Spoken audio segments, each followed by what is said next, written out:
Hello అండి, అందరికీ నమస్తే. మనం రెగ్యులర్గా కేక్స్ చేస్తుంటాం కదండి. బట్ ఇవాళ నెయ్యితో కేక్ అండి. చాలా అంటే చాలా టేస్టీగా ఉంది. సూపర్ మాయిశ్చర్గా, ఎంతో సాఫ్ట్గా, పర్ఫెక్ట్ టెక్స్చర్తో కేక్ని రెడీ చేసుకోవచ్చు. పెద్దగా ఇంగ్రీడియంట్స్ కూడా పట్టాయండి. ఇంట్లో ఉన్న వాటితోనే ఈజీగా ఈ కేక్ని ప్రిపేర్ చేసుకోవచ్చు.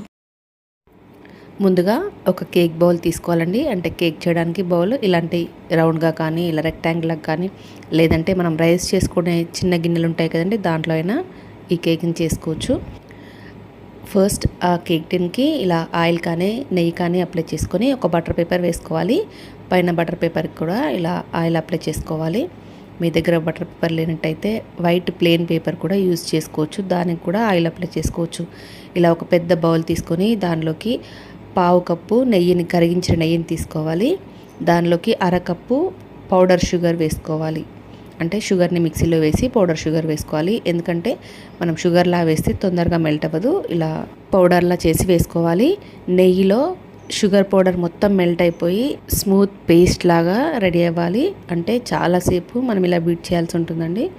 మిక్సీలో వేసుకున్నా వస్తుంది, ఇలా బీటర్తో బీట్ చేసినా కొంచెం టైం తీసుకుంటుంది. బట్ ఫ్లఫీగా రావాలి. చూడండి, కలర్ కూడా చేంజ్ అయిపోయింది. చాలా స్మూత్గా వచ్చేసింది. 7 to 10 minutes మ్యాక్సిమం పడుతుంది. ఇలా మొత్తం బాగా బీట్ చేసుకున్న తర్వాత ఒక జల్లెడ పెట్టుకొని దానిలోకి అరకప్పు మైదా పిండి, 1/2 కప్పు మిల్క్ పౌడర్, పాల పౌడర్ ఉంటుంది కదండి, అది వేసుకోండి. తర్వాత 1/2 టీ స్పూన్ బేకింగ్ పౌడర్, 1/2 టీ స్పూన్లో సగం బేకింగ్ సోడా వేసుకొని ఇవన్నిటిని ఒక్కసారి జల్లెడ పట్టుకోవాలి. ఇలా అంతా జల్లించుకున్న తర్వాత ఒక స్పాచులా తీసుకొని ఈ పౌడర్స్ అన్నీ ఆ షుగర్లో కలిసిపోయేలాగా కలుపుకోవాలి. ముందుగా ఇలా వెట్ అయిపోతుంది అంతా. తర్వాత ఒక అరకప్పు మిల్క్ తీసుకొని కొద్ది కొద్దిగా వేసుకుంటూ కలుపుకోవాలి. ఒకేసారి మిల్క్ వేయకూడదు. కొద్ది కొద్దిగా వేస్తూ అది అబ్జర్వ్ చేసుకున్న కొద్దీ ఇలా వేస్తూ కలుపుకోవాలి. అన్నీ ఒకేసారి వేసినట్టయితే కొంచెం పల్చగా అయిపోతుందండి. పాలను కొద్ది కొద్దిగానే యాడ్ చేస్తూ కలుపుకోవాలి.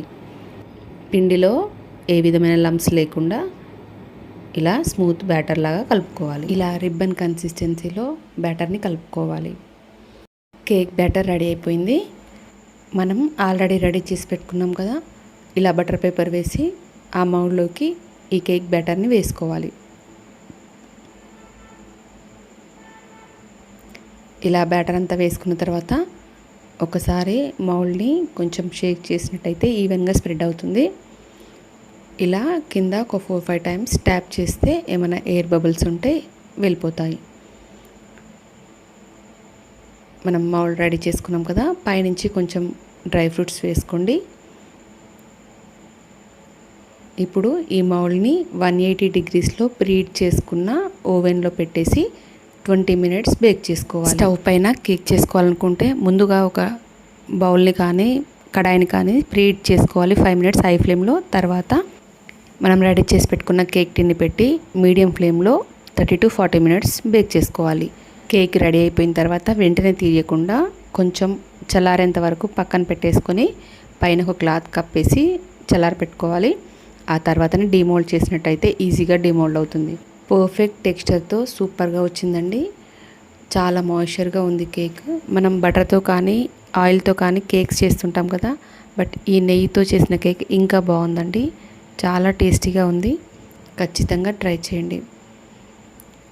లోపల కూడా స్పాంజీగా, ఫుల్ మాయిశ్చర్గా, పర్ఫెక్ట్ టెక్స్చర్తో చాలా బాగా వచ్చింది. చూడండి ఎంత బాగుందో.